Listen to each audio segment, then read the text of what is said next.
بسم الله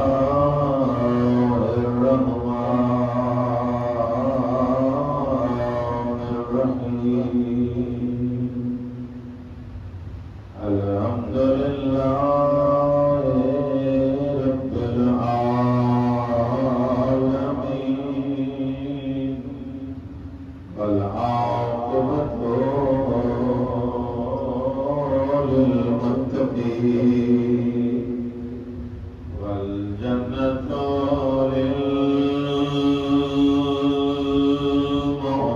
للمؤمنين والنار للمشركين وللكافرين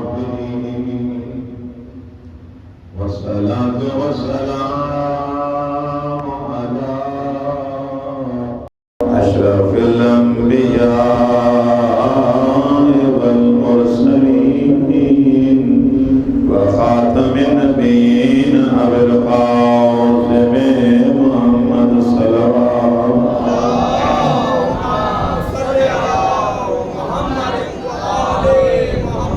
والصلاة والسلام على وسيله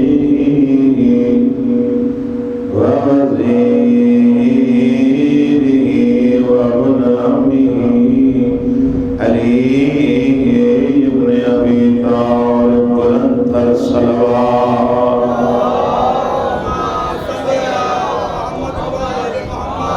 والصلاة والسلام على الأئمة الطيبين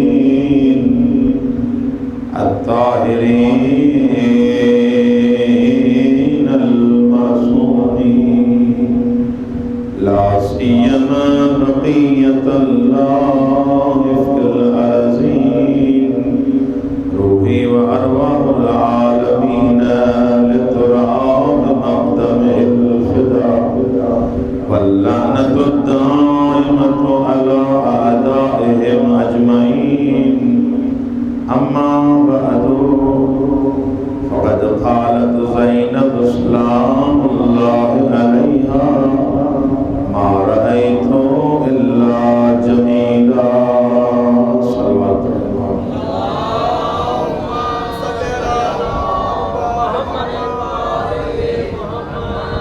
پروردگار عالم بانیہ نے فرش اعلیٰ کی توفیقات خیر میں اضافہ فرمائے آپ مومنین کا اس عظیم ذکر میں آنا بند حقیر اور تمام ذاکروں کا پڑھنا اپنی بارگاہ میں قبول فرمائے پروردگار عالم ہمیں ریا تکبر حرص حسد چغلی منافقت سے محفوظ فرمائے ایک دوسرے کا اتحاد اور احترام کرنا کی توفیق عنایت فرمائے پروردگارہ اسلام و مسلمین کو نصرت عطا فرما دشمنان اسلام کو نیست و نابود فرما ولی عصر نعمت الہی حجت الہی امام زمانہ گدانی ظہور تمام دعا قبول واسطے بلندتر صلوات فرما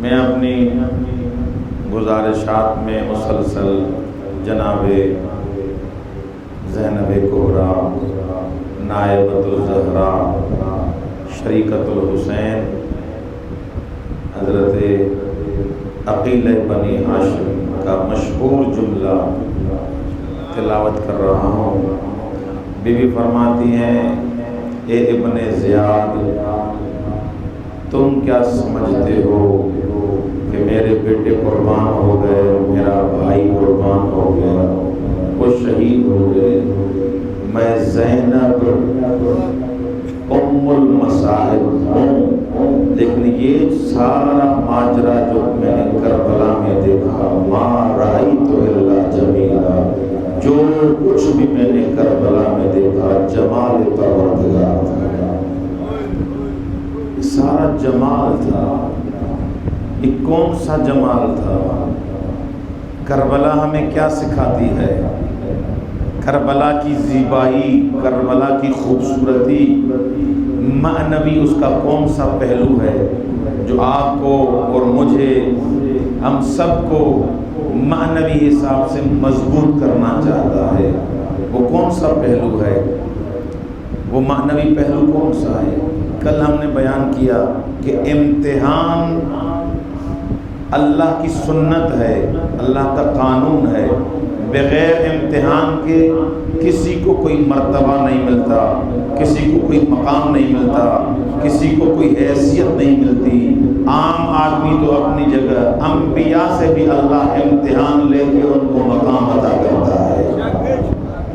ابراہیم کو مقام عطا کیا، اس کو خلت عطا کی، اس کو امامت عطا کی، اپنا خلیل بنایا، لیکن قربانی دینی پڑی۔ اپنے بیٹے کو قربان کرو گے تاکہ تمہیں خلیل اللہ بناؤ، قربانی دینی پڑتی ہے۔ بغیر قربانی کے، بغیر امتحان کے کوئی انسان بھی اس مقام تک جو مقام خدا چاہتا ہے انسان نہیں پہنچ سکتا۔ ان تقاضوں میں سے جو خدا ہم سے تقاضے کرتا ہے، کیونکہ وقت بہت قلیل ہے، ایک جو کربلا کا پہلو ہے وہ ہے ادب کربلا۔ کربلا ہمیں ادب سکھاتا ہے۔ جب تک انسان با ادب نہیں ہے، مؤدب نہیں ہے، وہ کسی کام کا نہیں ہے۔ لقمان حکیم نے اپنے بیٹے کو نصیحت کرتے ہوئے فرمایا، اے میرے بیٹے، اگر ابھی نوجوانی میں تم با ادب بنو گے تو جب بڑے بنو گے تو اس ٹائم اس پھل کی شیرینی محسوس کرو گے۔ ابھی سے اپنی تربیت کرو، ابھی سے با ادب بنو۔ اور با ادب کے لیے کئی روایات ہیں۔ میں آج دیکھ رہا تھا امیر المومنین علی بن ابی طالب علیہ السلام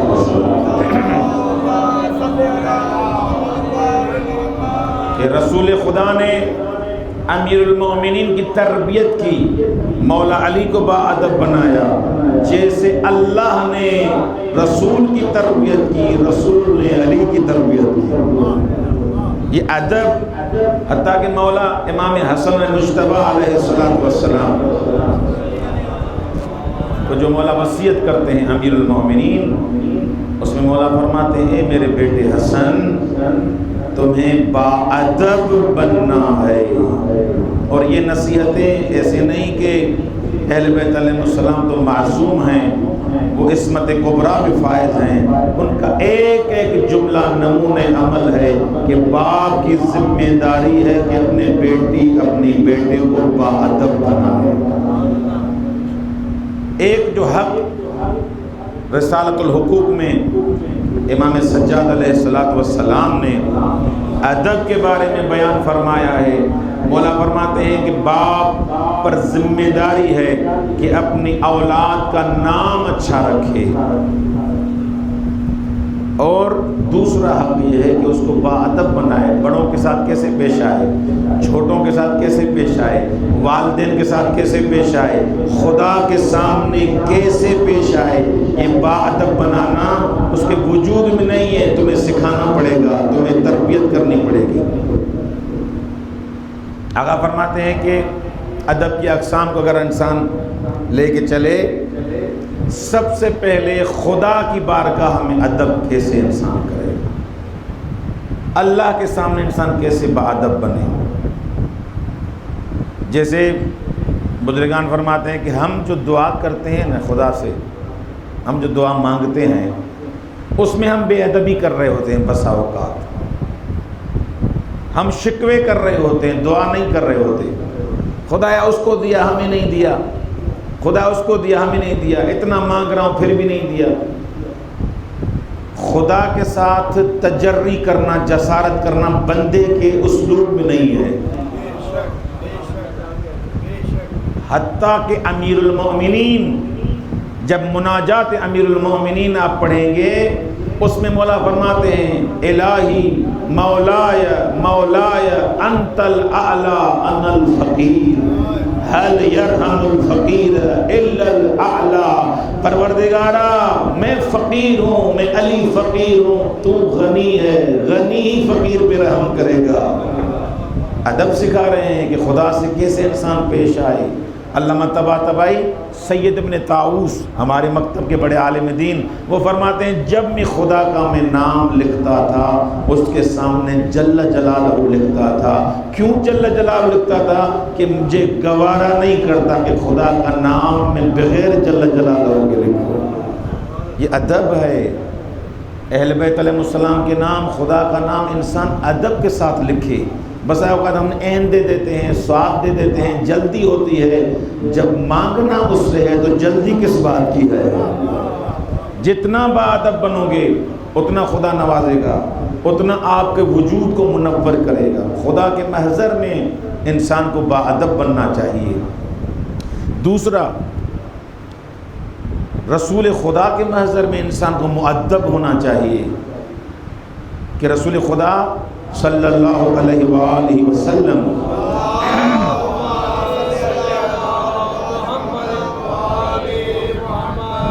آیت نازل ہوئی، حکم نازل ہوا، لا ترفعوا اصواتکم فوق صوت النبی۔ آپ ایک دوسرے کو پتہ نہیں کس ناموں سے بلاتے ہیں، کس لقبوں سے بلاتے ہیں، لیکن نبی آپ سے الگ ہے، اس کا رتبہ الگ ہے، ان کا مقام بلند و بالا ہے۔ لا ترفعوا اصواتکم فوق صوت النبی۔ آپ دوسروں سے بھلے بڑے آواز میں بولتے ہوں گے، بات کرتے ہوں گے، لیکن نبی کی خدمت میں جب بھی آؤ اپنی آواز کو دھیما رکھو۔ اب یہاں پر کیا ہے؟ رسول خدا کی زندگی میں نہیں، آج بھی یہ حکم مرتب ہوتا ہے کہ کس انداز سے انسان کو گفتگو کرنی چاہیے۔ جب آپ روضہ رسول میں جاتے ہیں آپ کو کس طریقے سے سلام کرنا چاہیے، کس طریقے سے وہاں بات کرنی چاہیے، کیونکہ جب امام علی ابن موسیٰ رضا علیہ السلام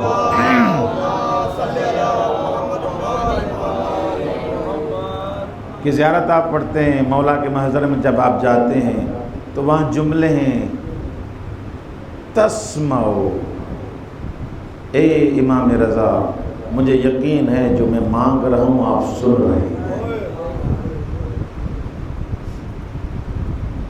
ترا مقامی تسمع کلامی، آپ مجھے دیکھ بھی رہے ہیں کہ میرا مقام کیا ہے، میری حیثیت کیا ہے، میرا رتبہ کیا ہے، مولا دیکھ رہے ہیں۔ وَتَسْمَعُ کلامی، میری گفتگو کو آپ سن بھی رہے ہیں، دیکھ بھی رہے ہیں۔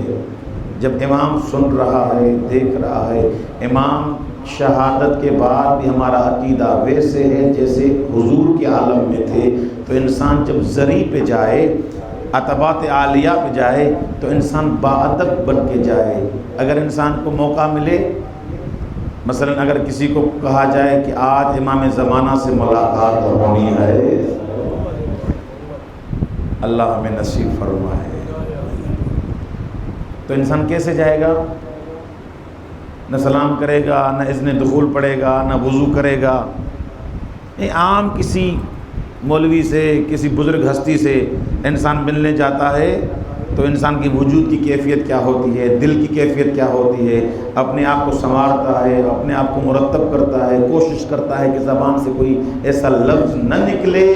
تو امام تو یہی تو فرماتے ہیں، جب میری زری پہ آتے ہو، جب زیارت کرنے آتے ہو، پہلے اذن دخول پڑھو، پہلے اجازت مانگو تو تمہیں اجازت ملے کہ میرے زری کے بوسے کے قابل ہو بھی صحیح یا نہیں۔ یہ ادب ہے۔ بعض زوار جاتے ہیں وضو نہیں کرتے، بغیر چپل کے ایسے پا برہنہ جاتے ہیں، یہ ادب نہیں ہے۔ پا برہنہ جانا ادب نہیں ہے، وضو کر کے جانا ادب ہے۔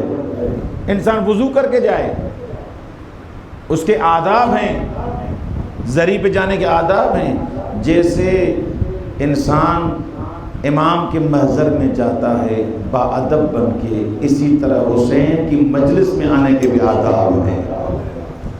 یہاں پر اہل بیت علیہ السلام تشریف فرما ہیں، ہماری مجالس کو سنتے ہیں، جناب سیدہ آتی ہیں، ایک نہیں کئی علماء اور بزرگان جس کو نقل فرماتے ہیں کہ اس جگہ ایسی بات نہ کرو کہ بی بی کو ناگوار گزرے، اہل بیت علیہ السلام ناخوشنود ہوں، ہر ایسا کام کریں جس میں حسین راضی ہو، جس میں خدا راضی ہو۔ انسان باادب بنے، جتنا باادب بنے گا اتنا مقام اس کو ملتا جائے گا۔ اسی طرح والدین کا ادب، تیسرے مرحلے میں اللہ نے ان والدین کو تو اللہ نے اتنی عزت عطا کی ہے، جہاں جہاں اپنی توحید کا ذکر کیا ہے وہاں والدین کا ذکر کیا ہے۔ وَبِالْوَالِدَيْنِ احسانا، والدین کے ساتھ احسان کرو، ان کے ساتھ باادب ہو کے ملو۔ وَلَا تَقُلْ لَهُمَا أُفٍّ وَلَا تَنْهَرْ، ان کے ساتھ دھیمے لہجے میں گفتگو کرو، غصہ نہ کرو۔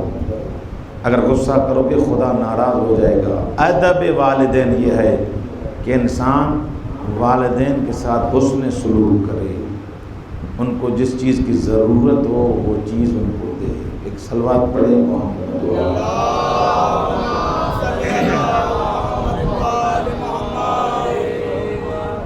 رہبر معظم کی ایک بات کر کے میں ختم کروں۔ رہبر معظم امام شہید آقا خامنہئی سے کسی نے پوچھا، آقا آپ کو یہ اتنا بڑا مقام ملا، اتنی بڑی منزل، یہ بڑی توفیق پروردگار ہے کہ انسان نائب امام بنے، امام کا نائب بنے، آپ کیا سمجھتے ہیں کہ کیا کون سا آپ نے کوئی ایسا عمل کیا جس کی وجہ سے یہ مقام ملے؟ آپ مجتہد، بزرگ، پتہ نہیں، متقی، پرہیزگار، تمام صفات آپ میں موجود ہیں۔ وہ فرماتے ہیں کہ جب میں قم میں تھا اس وقت میرے والد کی طبیعت ٹھیک نہیں تھی، وہ مریض تھے۔ انہوں نے خط لکھا کہ خامنہئی، علی خامنہئی مشہد آ جاؤ، میری طبیعت صحیح نہیں ہے۔ تو سیدھی سی بات ہے، اس ٹائم آغا اس مجتہد اجتہاد کے مراحل طے کر رہے تھے۔ سب دوستوں نے، وہ جو دوسرے افراد تھے، انہوں نے کہا کہ اب آخری سٹیج ہے، یہ مکمل کر کے آپ پھر جائیں۔ تو رہبر معظم نے کہا کہ جو میری بنیاد ہے وہ میرا باپ ہے، جو میری اصل ہے وہ میرا باپ ہے، وہ بلا رہے ہیں، اجتہاد ہوتے رہیں گے، باپ کی خدمت ضروری ہے۔ فرماتے ہیں میں چلا گیا، بابا کی میں نے خدمت کی، وہ مریض تھے، ان کی میں خدمت کرتا تھا، خدمت کی۔ وہ فرماتے ہیں کہ مجھے یہ لگ رہا ہے تعلیمات محمد و آل محمد پڑھنے کے بعد مجھے یہ لگ رہا ہے یہ مقام جو مجھے ملا ہے یہ میری اس بابا کی دعاؤں کی وجہ سے ملا، والد کی خدمت کی وجہ سے ملا۔ یہ ادب ہے، جب انسان باادب ہوتا ہے تو اس کا مقام بڑھتا جاتا ہے۔ یہی سبب ہے کہ حضرت حر حضرت بن گیا، رحمت اللہ علیہ بن گیا، علیہ السلام بن گیا۔ اور علماء سے پوچھیں، کتابیں بھری پڑی ہیں کہ جب امام حسین کے گھوڑے کی لجام کو اس نے پکڑا تو عربوں میں یہ بڑی بے ادبی حساب ہوتی تھی کہ اگر کسی کے گھوڑے کی لگام کو انسان اگر اس کو روک کے پکڑ کے تو یہ بے ادبی حساب ہوتی تھی، بڑا انسان بے ادب شمار ہوتا تھا۔ لیکن امام نے اس ٹائم جو حر سے خطاب کیا، ثقلت کا امک یا حر، تیری ماں تیرے غم میں روئے، جیسے مولا حسین نے حر سے یہ خطاب کیا، حر نے کہا مالی سبیل، حسین اگر کوئی اور میری ماں کو اس انداز سے خطاب کرتا تو میں اس کو جواب دیتا مالی سبیل، کیا کروں تیری ماں زہرا ہے۔ اللہ اکبر، کیا کروں